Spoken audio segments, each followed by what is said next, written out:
নবীজি সাল্লাল্লাহু আলাইহি ওয়াসাল্লাম বলেন, বাইনা আনা নাইমুন, আমি একদিন ঘুমাচ্ছিলাম, এমন সময় ঘুমের করে আতানি রাজুলান, দুইজন ফেরেশতা আমার কাছে আসছে। আমি ঘুমের মধ্যেই দেখলাম আখাযা বিদাবাইয়া, আমার এই বাহুর মধ্যে দুই ফেরেশতা ধরেছে।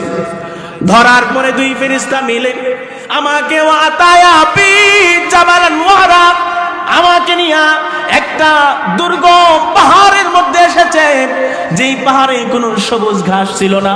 পাহাড়টা দেখতে ভয় লাগে, ভয়ঙ্কর একটা পাহাড়। নির্দিষ্ট একটা জায়গায় আমাকে রাখছে। রাখার পরে আমাকে ফেরেশতা দয় অর্ডার করলেন, সাদ নবী মুহাম্মদ আপনি পাহাড়ের উপরে ওঠেন। আমার আপনার নবী ভয় পেয়ে গেছে। দুই ফেরেশতারে বলে, ইন্নী লা উতিকু বিহি, না না, এইভাবে এই পাহাড়ের উপর আমি উঠতে পারবো না, আমার ভয় লাগে, আমার পক্ষে সম্ভব না।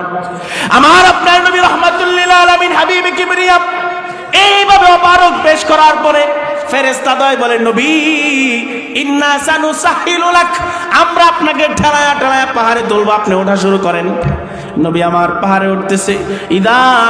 নবী বলেন, ইদা কুনতু আল সাওয়াইল জাবাল, আমি পাহাড়ের মাঝ বরাবর যাওয়ার পরে আমি এমন সময় ইদা বি আসওয়াতিন মুশাক্কাতিন ওয়া শাদীদাতিন, আমি বিশাল গর্জন শুনতে পেলাম পাহাড়ের মাঝখান থেকে। এমন চিৎকার শুনলাম, আমি ফেরেশতাদেরকে জিজ্ঞাসা করলাম কিসের আওয়াজ?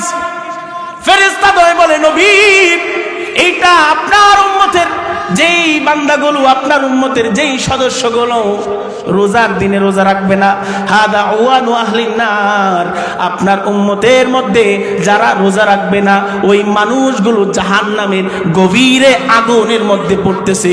পড়তে পড়তে চিৎকার করার আওয়াজটা আপনার কানে পৌঁছে গেছে।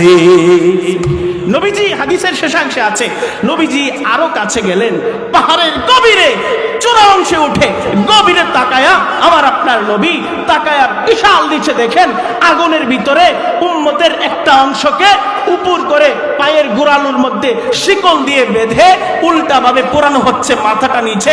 মানুষ পড়লে শুকায়া যায়, মানুষ পড়লে রক্ত পড়া বন্ধ হয়ে যায়। বরং রাসূল বলেন, আমি দেখলাম মানুষের চোয়াল বেয়ে বেয়ে রক্ত পড়তেছে। আমি জিজ্ঞাসা করলাম, এই উম্মতগুলি কারা? এই জিব্রাইল ফেরেশতা, এই মিকাইল ফেরেশতা, এরা কারা যাদেরকে উপর করে জাহান্নামে পোড়ানো হচ্ছে?